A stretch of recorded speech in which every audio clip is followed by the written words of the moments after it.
नमस्कार। उत्तर प्रदेश में आगामी विधानसभा चुनाव होने हैं। आप इससे बखूबी वाकिफ हैं।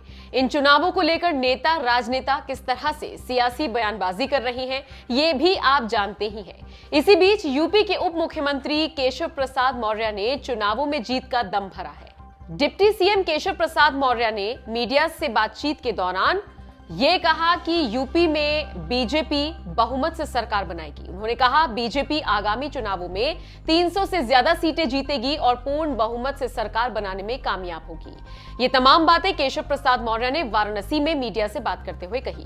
प्रधानमंत्री मोदी के संसदीय क्षेत्र पहुंचे केशव प्रसाद मौर्य ने बताया कि जल्द ही प्रदेश की सभी सड़कें गड्ढा मुक्त हो जाएंगी। प्रदेश में खाद की कोई किल्लत नहीं है। मौर्य ने कहा चुनावों में गृहमंत्री अमित शाह का मार्गदर्शन मिलता है तो बीजेपी ऐतिहासिक जीत दर्ज करती है।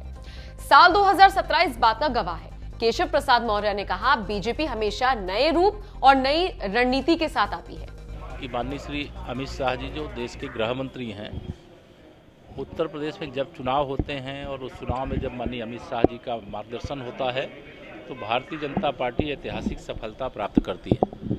2014, 2017, 2019 इस बात का गवाह है और 2022 के लिए भी हम सबका मार्गदर्शन करने के लिए आ रहे हैं। और काशी माननीय देश के लोकप्रिय जनप्रिय प्रधानमंत्री जी का संसदीय क्षेत्र होने के साथ साथ काशी पूरे उत्तर प्रदेश की दृष्टि से भी एक बड़ा केंद्र है और यहाँ हम लोग लंबे समय से बैठते रहे हैं। आज भी उसी क्रम में बैठक है। क्या लग रहा है इस बार कितनी सीट पाएंगे? 300 से कम तो भाजपा पाती नहीं है। वो शुरुआत जो हुई है, चाहे लोकसभा के हिसाब से निकालिए चाहे विधानसभा के हिसाब से निकालिए, 300 पार थे, 300 पार नहीं। समाजवादी पार्टी के इस बार 400 से ज्यादा सीटों पर जीत दर्ज कराने के दावे पर मौर्य ने चुटकी ली और कहा आप पुराने परिणाम तो पहले देख लीजिए। दूसरी तरफ सलमान खुर्शीद द्वारा अपनी किताब में हिंदुत्व की आईएसआईएस से तुलना किए जाने पर डिप्टी सीएम ने कहा मैं इसकी कड़े शब्दों में निंदा करता हूं और तत्काल जो भी इस किताब के माध्यम से हिंदू राष्ट्र का अपमान करने का काम किया गया है उस अंश को किताब से तत्काल वापस लेने का काम करने का अनुरोध करता हूं। ओम प्रकाश राजभर के जिन्ना विवाद को लेकर पूछे गए सवाल पर मौर्य ने कहा अब तो बहुत देर हो गई, जिन्ना तो दफन भी हो गई है। मौर्य ने सोनिया गांधी और राहुल गांधी पर भी तंज कसा कि ये लोग जनेऊधारी बनते हैं, प्रियंका गांधी पुजारी बनती हैं। इनका असली वाला हिंदुत्व है या फिर नकली?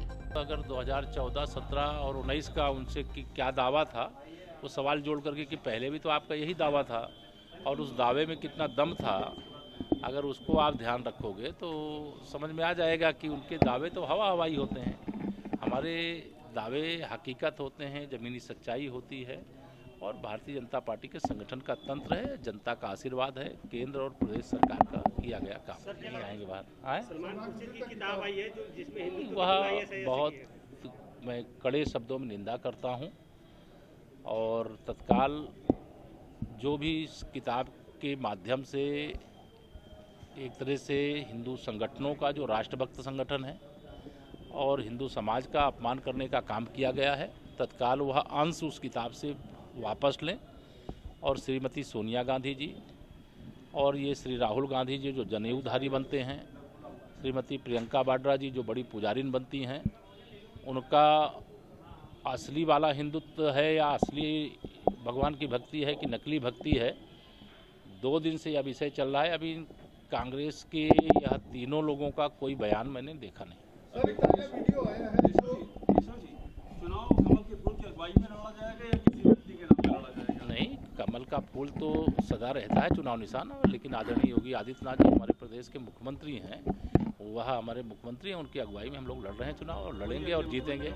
तो देखा आपने, तमाम मुद्दों पर केशव प्रसाद मौर्य ने अपनी राय रखते हुए ये दावा कर दिया कि इस बार यूपी में बीजेपी की सरकार ही आएगी। खैर, आप मौर्य के दावे से कितने सहमत हैं? कमेंट करके अपनी राय हमें जरूर दें।